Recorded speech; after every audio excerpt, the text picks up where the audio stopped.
दिल की बीमारी है हो मुझे दिल की बीमारी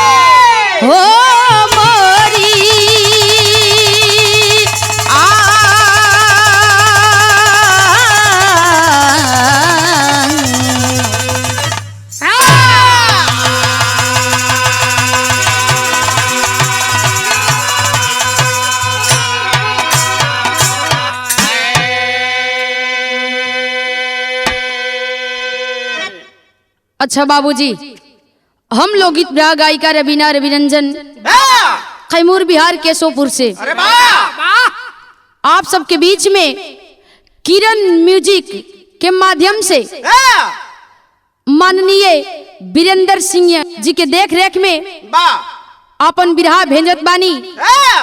आप लोगन से हाथ जोड़ के विनती रिक्वेस्ट बा कि रउआ लोगन ए बिरहा के सुनब और आशीर्वाद देव।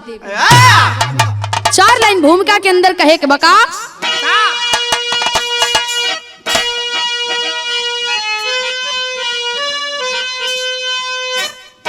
तो लेके शमशीर सरनी समर में चली देखो बैरी का दिल तब दहलने लगा फिर बहुटी बनी जंग मैदान में खून रग रग बदन में उबलने लगा शोर जवानी का जंग में दिखा कर गई देख हिम्मत हिमालय पिघलने लगा देख कुर्बानी जब इस वतन से चली रवीना ठाकुर सुमन तब बरसने लगा।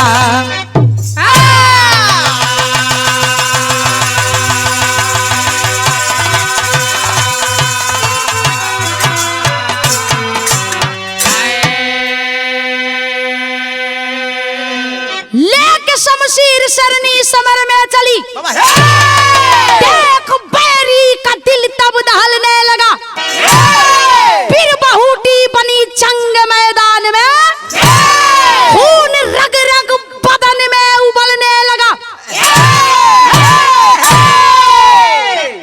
ए भैया आखिरकार कहानी बा कैसन कहानी बा कहवा के हमें से बिरहा के शुरुआत हो रहल बा।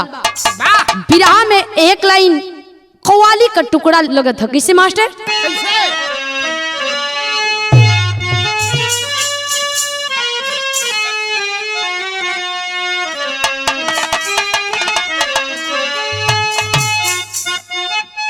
वाह क्या बात है।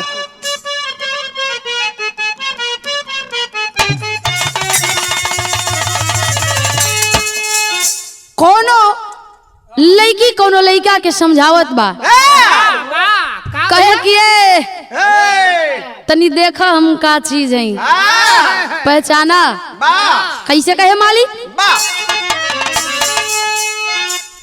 मैं नाजे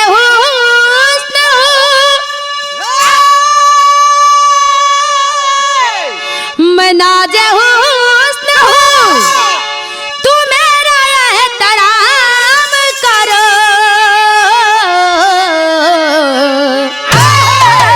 मैं नाजे हुस्न हूँ तू मेरा एहतराम करो जवानी नाम है मेरा मुझे सलाम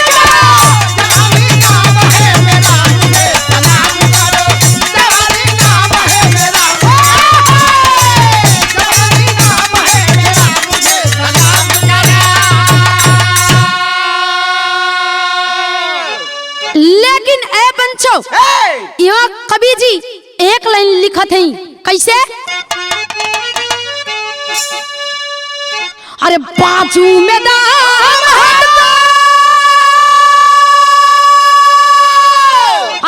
बाजू में दाम है तो पंचा मिला के देख लेना,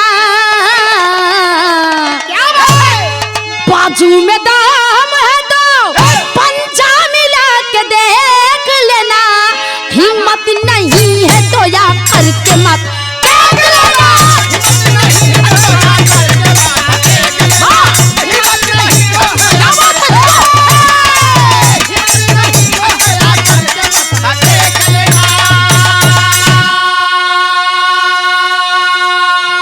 अरे पंचो गौर करेंगे, सदियों से हमारा इतिहास छुपाया गया है।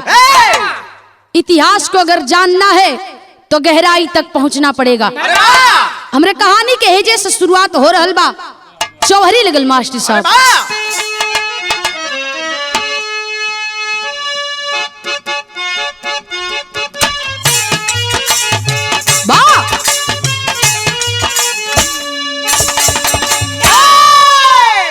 पहले के जमाना में रामदेव दद्दा गावे। कैसे गावा है?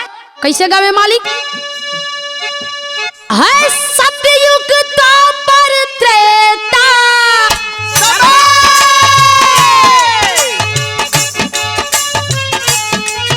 अब लाने लाज बचाई,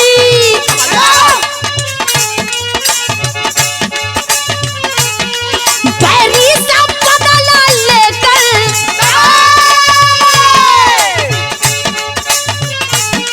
है जग में नाम कमाई,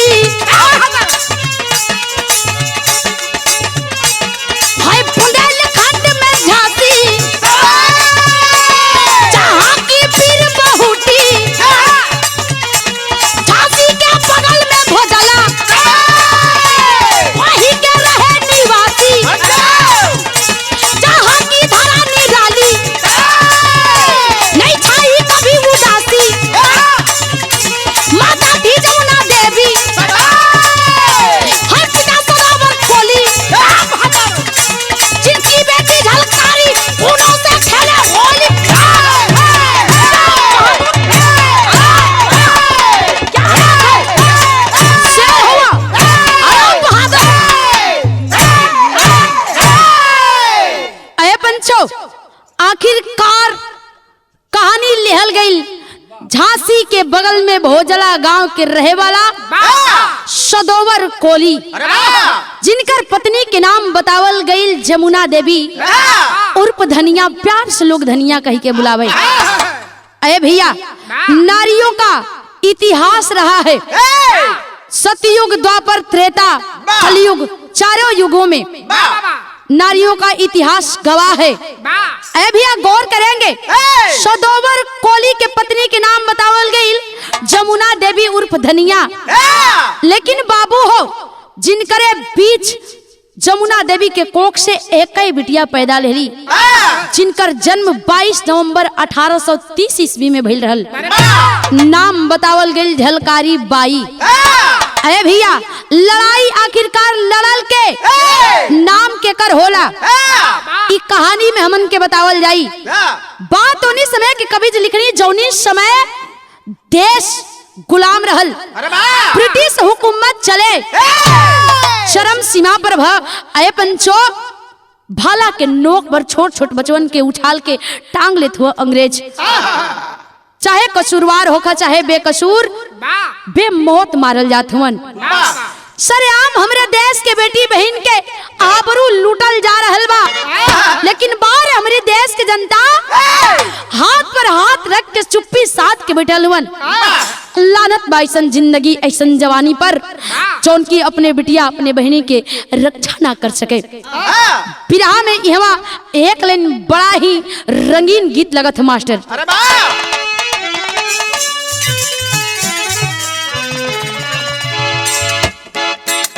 क्या बात है, जियो जियो बहादुर।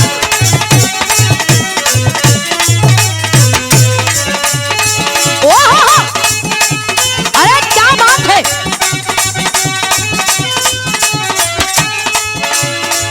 देखी और नई नवेली दुल्हन ससुराल में आइल, अरे भैया ससुरा में आइल पिया प्रदेश में चल गिलन कमाए बदे खाए की भोजन चलावे खातिर के हाथ गोड़ चलावे के पड़ेला। दुल्हन एहर अपन ताम झाम देखावत बिया घर में सास और ननद बाड़ी। ननदी एक दिन भैया के फोन के हेलो भैया ई जवान करा के छोट छोट पहिरा के मोहनिया बबुआ मार्केट घुमा देले बड़ा। एकर मन बढ़ गेल बा, एकदम मन बढ़ हो गेल बिया। भैया कलश की अरे नई नवेली बा सुधर जाई, कलश की नहीं एकदम नाकी में दम के लिए बा आ के तू ही सुधार कहे का कहे मालिक।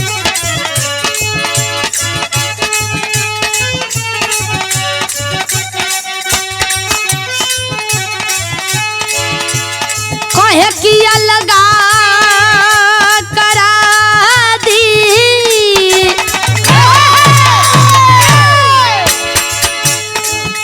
अरे अलगा करा दी घर बटवा दी अलगा करा दे क्या बात है अलगा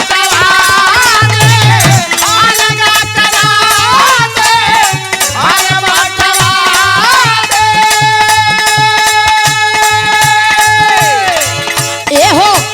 लगा करा दी घर बटवा दी तनी ना लगा किया हो ना अरे तनी ना लगा किया हो ना ए भैया हो मड़ई में गरई भौजी खा दिया हो ना ए भैया हो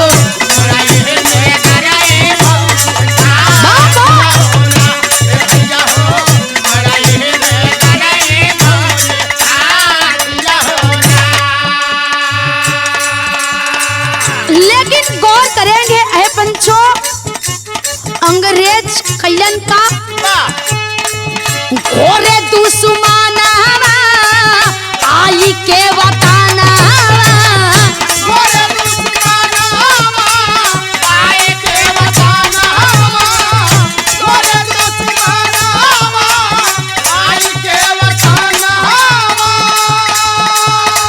अरे घोरे दुश्मना आई के बताना रो बाबा जमावेला होना अरे रो बाबा जमावेला होना ए भैया हो बेटी बहिनियन के सतावेला होना ए भैया हो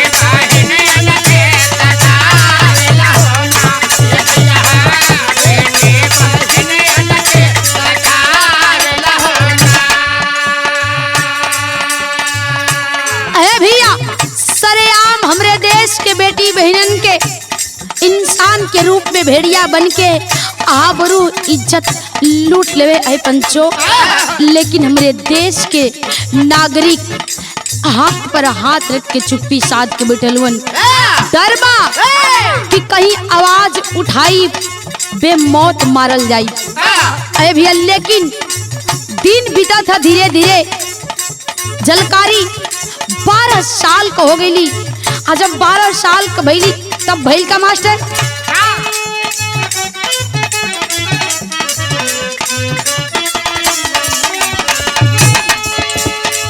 बिटिया के छोड़ के माई बिटिया के छोड़ के माई भैली स्वर्गवासी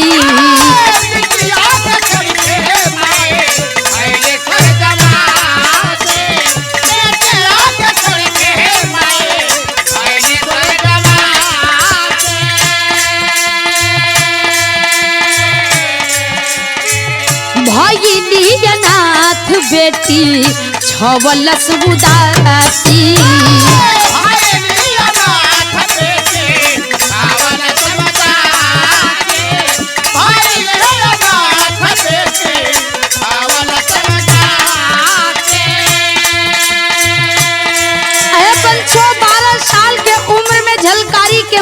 दुनिया के छोड़ देली। जब ए दुनिया के छोड़ देली झलकारी रोवत बिलखत बाड़ी। बाबू समझावत होन का समझावे पूरा होई ना जहानावा होई ना जहानावा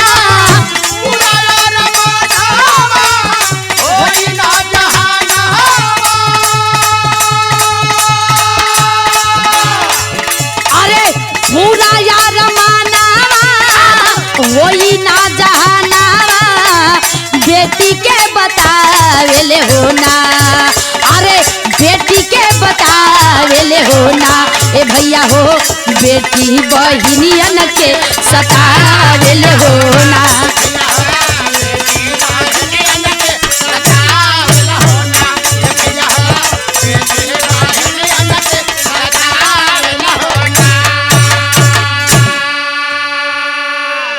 पंचों गौर करेंगे आखिरकार झलकारी के माई जब ए दुनिया के छोड़ देली झलकारी बिटिया रोवत बड़ी अंकिया से झरझर झरझर लोर बहे आए पंचो कस की माई इट पगली के टूर बना दे अलू न माई अब के करे सारे जियब आई अब के करे सारे जियब के करा के माई कब माई टूर बना के तू तो चल देलू लेकिन हमार तनिको ख्याल के लिए हो तू गांव घर के लोग जुटल हुवन समझावत हुवन कि ए बेटा ये दुनिया के रीत हो जे आइल हो ओके जाए के हो लेकिन बाबूजी एक बात और समझावे सदोवर कोली कहे कि बिटिया मन में जौन हौसला है ना लगन ठल्ले हो ना कि ए देश के प्रति कुछ करके जाएंगे ये जवानी ये जिंदगी यूं ही व्यर्थ नहीं गवाएंगे इज्जत के एजे दफन कई दे बाबू ई दुनिया के लोग इतनी जाली मोहन कि तुहार मन के मुराद कबो पूरा ना होके दियन लेकिन ए भैया लोग अंतिम क्रियाक्रम कैलन एकरे बाद बिरहा में गीत बदलत बा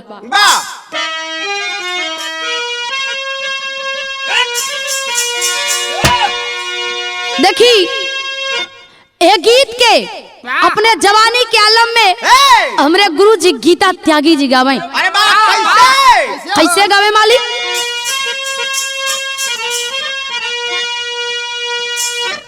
आरा झुलनी पे बुड़ानी आरा झुलनी पे बुड़ानी आजा जिया उड़ादा हमार पाय जेबरा जहीरा जड़ादा हमार पाय जेबरा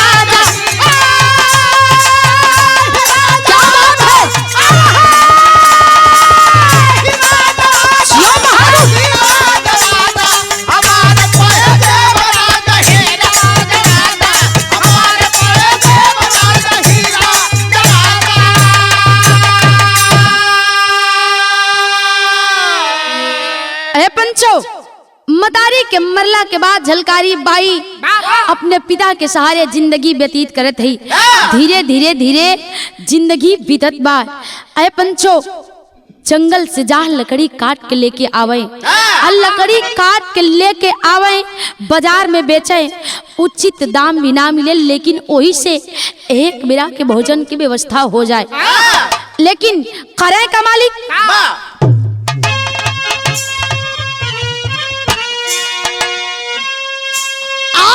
बंदूक चलावे सीखे और बंदूक चलावे सीखे तोप तालवरिया भइल बाटे हो चर्चा गौवा नगरिया भइल बाटे हो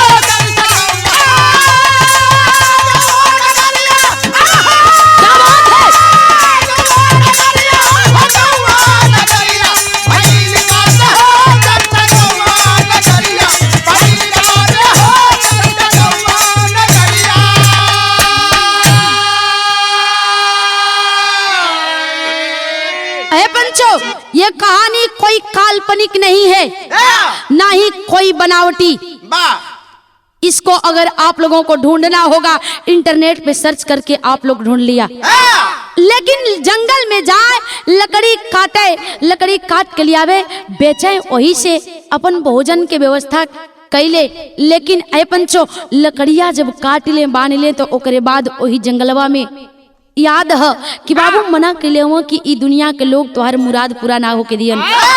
ऐसा है कि बाबू से छुप छुपा के ऐ पंचो वही जंगल में जाके तलवार बाजी सीखे, धनुष विद्या सीखे सीखे लगली। दिन बीतत था, लेकिन एक दिन भइल का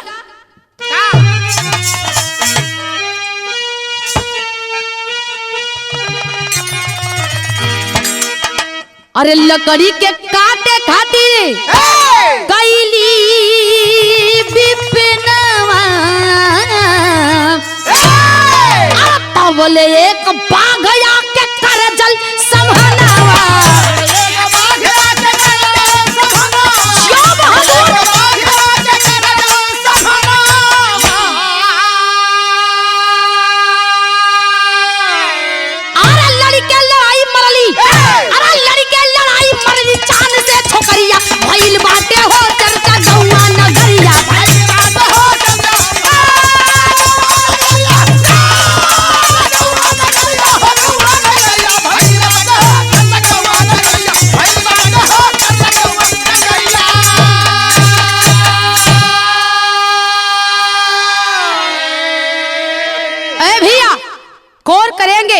आखिरकार एक दिन लकड़ी काटत समय सामने जंगली जानवर आ पड़ल, शेर गरज पड़ल। अरे भैया लड़की जात भयभीत हो गई, सोचे लगली कि आखिरकार एकर सामना कैसे करी, लेकिन सोच लेली कि आज यह जानवर से हम डर जात हई तो कल हमारे देश में इंसान के रूप में भेड़िया बन के जानवर जवन हमारे माई बहन के आबरू लुटत हुन उन्हन से कैसे लड़ब। अरे भैया आओ देखली न ताव देखली लकड़ी काटे वाला कुल्हाड़ी से वो शेर के सामना करी और मार गिरौली। अरे पंचो धीरे धीरे ए बतिया के चर्चा के विषय बन गई, चर्चा के विषय बन गई।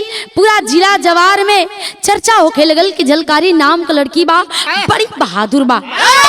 तने ना ए पंचो जब मुखिया के घर उनके गांव में डकैती पड़ल, डकैत से भी लड़ गईली और तो और कुआं से पानी निकालत समय गांव के एगो औरत के बच्चा वो कुआं में गिर गई, अपने जान के बाजी लगा के वो बचवा के बचा के लिए ली। इतनी बहादुर थी, लेकिन बिरहा में एजा गीत लगत हो।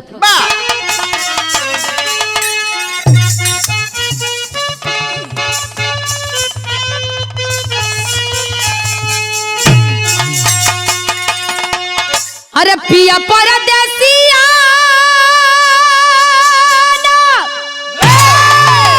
अरे पिया परदेसिया भावे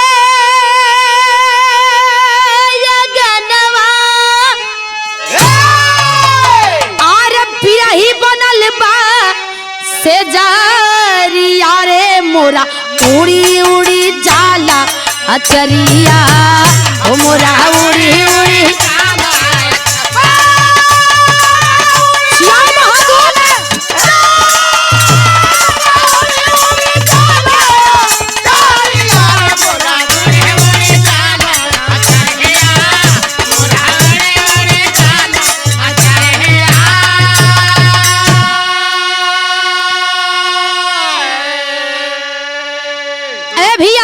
आखिरकार ए बात के सुनल के झांसी किला के रहे वाला सेनापति, झांसी किला के सेनापति पूरन कोरी ए बतिया के सुनलन।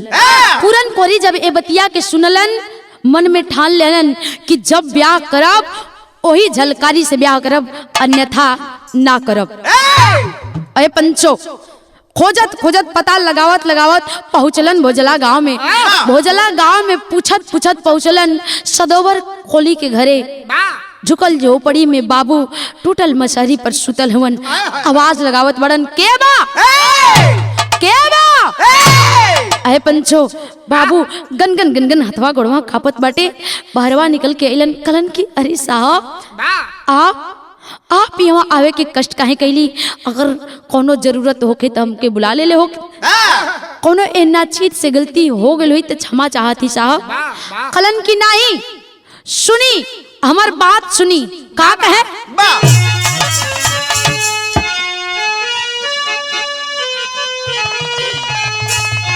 झांसी से ना कराले और पूरन जवनवा अरे सुनले जब बीरतैया हो झलकारी से करबो सगैया हो झलकारी से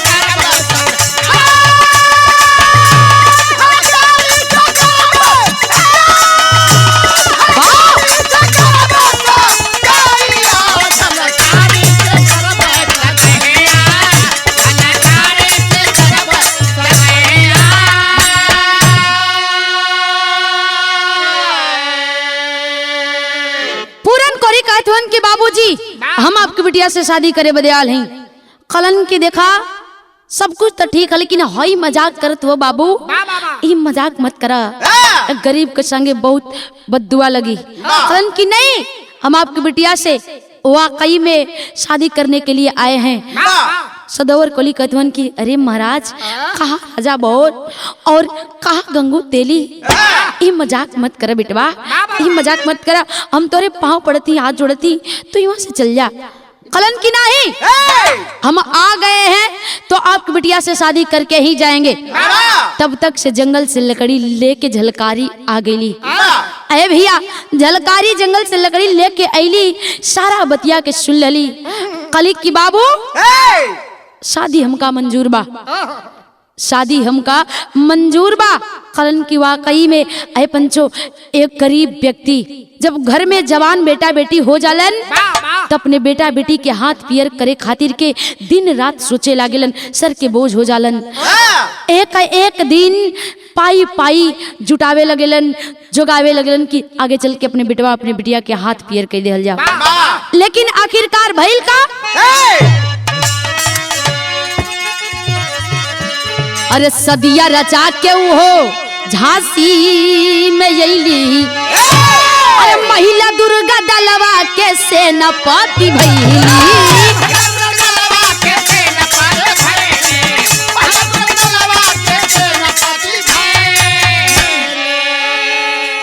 अरे देशवा के खातिर भाला चाही मोरा जनवा, अरे देशवा के खातिर भाला चाही मोरा जनवा, अरे पैरी से करबो लड़ाई हो झलकारी से करबो।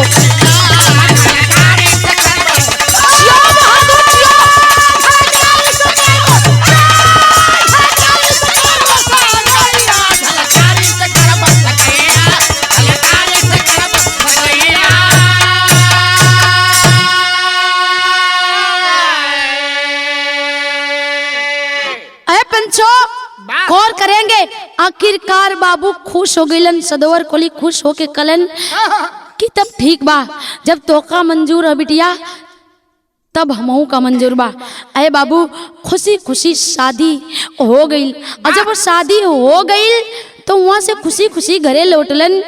जब झांसी किला में गईलन तब पति तब पुरुष दल के सेनापति रहबई कैलन, लेकिन झलकारी बाई के यानी कि पत्नी के अपने वीरताई काबिलियत के देखते हुए महिला दुर्गा दल के सेनापति बनावल गईली। और जब महिला दुर्गा दल के सेनापति बनावल गईली तब मन में लड्डू फूटत हो, एक ही उमंग आवत बा कि बचपन से जवन ख्वाब देखत आ रहल बानी अब लागता कि मन के मुराद पूरा हो जाई, मंजिल सामने बा, बस थोड़ा सा मेहनत करे के पड़ी। अरे पंचो इतनी बतिया सोचत ही तब तक से बिरहवा में गीत बदलत हो।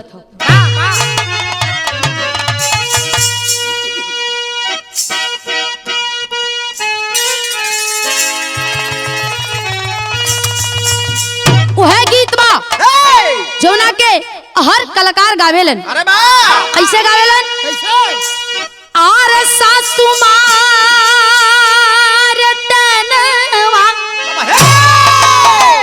आर सासु मार तनवा, आना नदियो मार तनवा रे तनवा, आई हो मारना कि तनवा, आई हो मारना कि हमारे भैया के सरवा रे तनवा, आई हो मारे ना।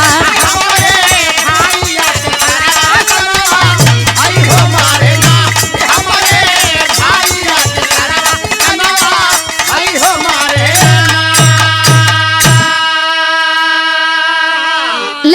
पंचो बतावल जाला कि हर एक टीम में कहीं न कहीं चुगलखोर जरूर रहेलन। चुगली करके एने के बाद ओने, ओने के बाद एने, बीच में आग भड़कावे के काम करेलन। वैसे ही झांसी किला के बाद जाके अंग्रेजन के बतावे और अंग्रेजन के खिलाफ झांसी किला में आग भड़कावे रहल के दुल्हे राव नामक दरिंदा गद्दार। अरे पंचो, दुल्हे राव हर एक दाव पेच के, हर एक बात के जाके झांसी किला के बाद अंग्रेजन से शेयर करे और अंग्रेजन के खिलाफ अय पंचो आकर के शोला भड़कावे। लेकिन आज हमारे देश के जवान मारल जात हुआ, कहीं न कहीं अपने देश के लोगन में कमी हो। लोग रुपया पर बिक जाते हैं साहब। किसी ने खूब कहा है कि रुपया कबो उतना ना गिरी, रुपया कबो उतना ना गिरी जितना रुपया के खातिर लोग गिर चुकल हुए। 2000, 4000, 10,000 लाख रुपया पर अपने ईमान धर्म के बेच देते हुए, अपने मजहब के बेच देते हुए। लेकिन एजा कहे के पड़ल का,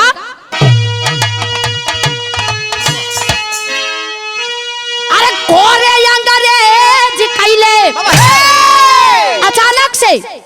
अचानक से झांसी किला में आकर के अंग्रेज हमला कर दिया। अरे कोरे अंग्रेज कैले, अरे कोरे अंग्रेज कैले झांसी पर चढ़ैया होला, रैया लगलीना की होला, रैया लगलीना की धोखा कैले बामू गैया होला, रैया लगलीना।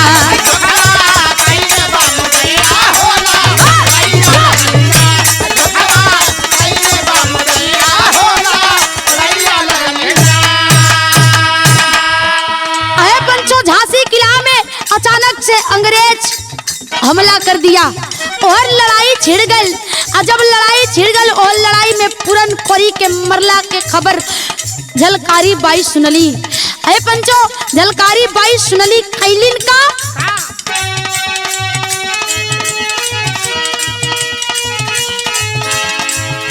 पूरन कोरी के मारी दियाले दुश्मनावा,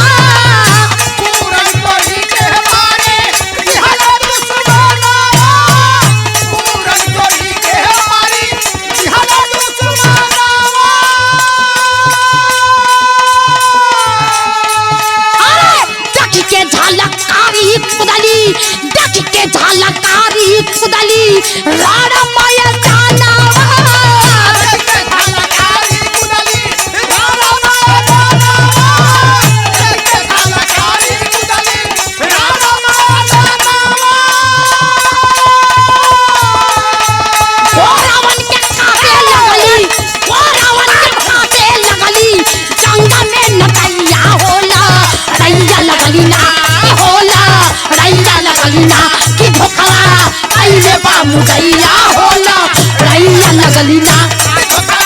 कैले बामू गैया होला, रैया लगली ना, धोखा कैले बामू गैया होला, रैया लगली ना। अरे पंचो, पूरन कोरी के मरला के खबर जब सुनली झलकारी बाई, अरे भैया कमर कस के घोड़ा पर सवार होके हाथ में तलवार लेके निकल पाई। हमरे गांव घर के माता बहन लोगन अपने पति, अपने बेटवा बेटियन के मरला के खबर सुने ली। अरे पंचो, ता अपने आप के बर्बाद कर लेवेली। लेकिन बाहर हमारे देश का वीरांगना हाथ में तलवार लेकर के कमर कस के घोड़े पर सवार होकर के अंग्रेजों का सामना करने के लिए निकल पड़ी। अरे भैया, लेकिन अचानक से भैल का बिरहा में टेरी लगत हो।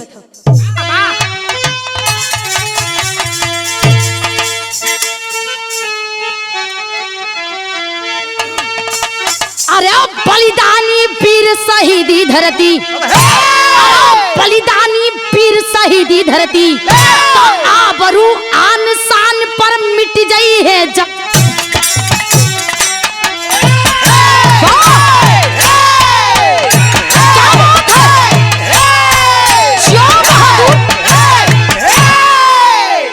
बलिदानी वीर शहीदी धरती, आबरू आन शान पर मिट गई है जवानी। ई धरती भारत के विश्व गुरु को उपाधि मिलल है। ऐसा ही नहीं, ए धरती पर देवी देवता भी जन्म लेवे बदे तरसेलन। काहे कि हमन के देश में ऐसा चीज मिलेला जौन की विदेश से लोग आके भ्रमण करेलन। ऐसा चीज प्राकृतिक सौंदर्य देखे के मिलेला जौन की शायद ही कहीं मिलत हुई। ये धरती जवानों की है, पहलवानों की है, किसानों की है, महानों की है, विद्वानों की है ऐ पंचो। लेकिन आखिरकार झलकारी और अपने पति के बदला लेवे बदे और अपने मन के मुराद पूरा करे बदे करत का ही लड़ाई लड़त है, लड़ाई लड़त ही ऐ पंचो। लेकिन आखिरकार भइल का बिरहा में आल्हा लगल।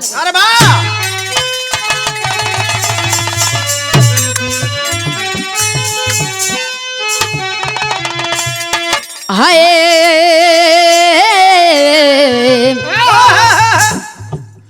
देके कुर्बानी पानी देश के बचवली बाबू। आखिरकार गौर करेंगे, झलकारी बाई अंग्रेजन से लड़े लगली। अचानक से अंग्रेज पीछे से आकर के अंग्रेज का नाम बताया गया, हुगरोज लॉर्ड कर्जन ऐ पंचो आकर के पिछवा से वार कई देलस। अच्छा पिछवा से वार कैलस हो बाबू, गर्दनिया धर से अलग हो गई, गर्दनिया धर से अलग हो गई। झलकारी बाई मारल गई, वीर गति के प्राप्त भइली। मात्र 27 साल के उम्र में 1857 ईस्वी में ऐ भैया 27 साल के उम्र में वीर गति के प्राप्त भइली। इतिहास छुपावल गल है ना, कहल जाला कि खूब लड़ी मर्दानी वो तो झांसी वाली रानी थी, कुंडोले हर बोलो के मुंह हमने सुनी कहानी थी। लेकिन ना, झलकारी बाई लड़ाई लड़ली लेकिन नाम होला के कर लक्ष्मी बाई का। कहल जाला कि झांसी की रानी लक्ष्मी बाई थी, नहीं बस इतना था ऐ पंचो। झलकारी बाई और लक्ष्मी बाई का शक्ल हूबहू एक जैसा मिलता जुलता था। जब लड़ाई लगल ओनी सबे झलकारी बाई कहली कि बहना ऐसा करो कि तुम पिछले दरवाजे से निकल करके चली जाओ, कुछ सिपाहियों को ले लो और इस लड़ाई का बागडोर हमारे ऊपर छोड़ दो। ऐ भैया लक्ष्मी बाई पिछले दरवाजे से लेके अपने सिपाहियन के निकल गईली। जाके नेपाल में झेलंगा पर मौत भइल बा। लेकिन यहाँ कहल जाला कि खूब लड़ी मर्दानी वो तो झांसी वाली रानी थी, कुंडोले हर बोलो के मुंह हमने सुनी कहानी थी। लड़ाई लड़ल के और नाम होला के कर आज राजस्थान में झलकारी बाई का प्रतिमा लगाया गया है, जहाँ पर लोग जाते हैं श्रद्धा सुमन अर्पित करते हैं। इतना ही नहीं बाबूजी, बिरहा में खड़ी लगत है कैसे।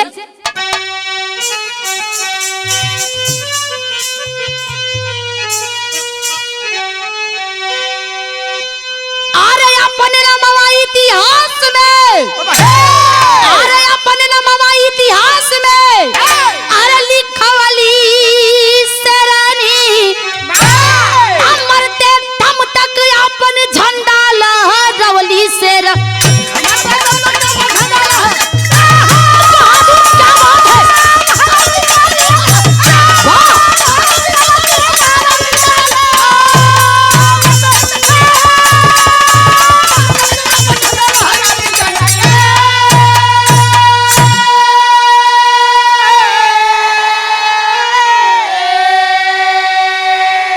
पंचो आखिरी सांस तक लड़ाई लड़त रहली, आखिरी सांस तक लड़ाई लड़त लड़त दम तोड़ देली। लेकिन कहे के बका, अरे उत्तर प्रदेश लखनऊ की सहरिया आ रही नहीं के नाम से बनल बा डॉक्टरिया, ता होला फ्री में इलाज सब पतवली सरनी, दम तक अपन झंडा लहरवली शेर।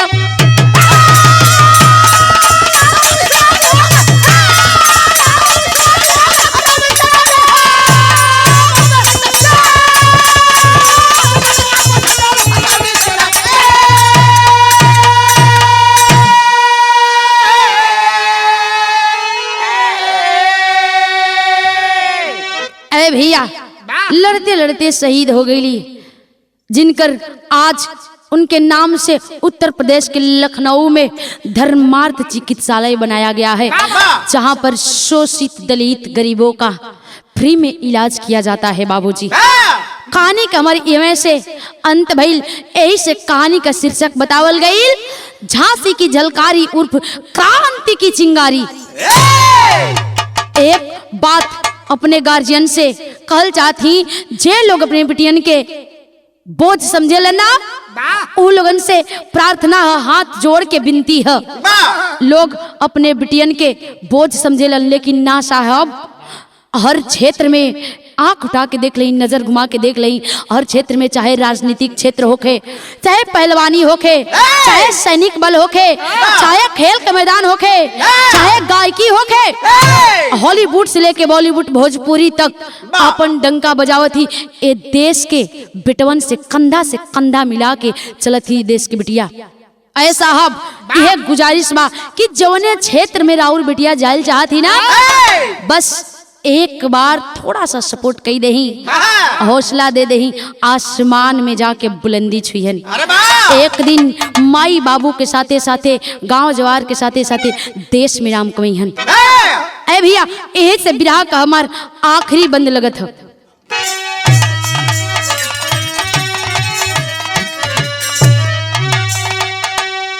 अरे पत्तू छे बर सुखनंदन जा करके फूल चढ़ाए, काशी बुल्लू कभी जोखन के आगे सिर झुकाए। अरे बलिदानी वीर शहीदी धरती, आ भैया बलिदानी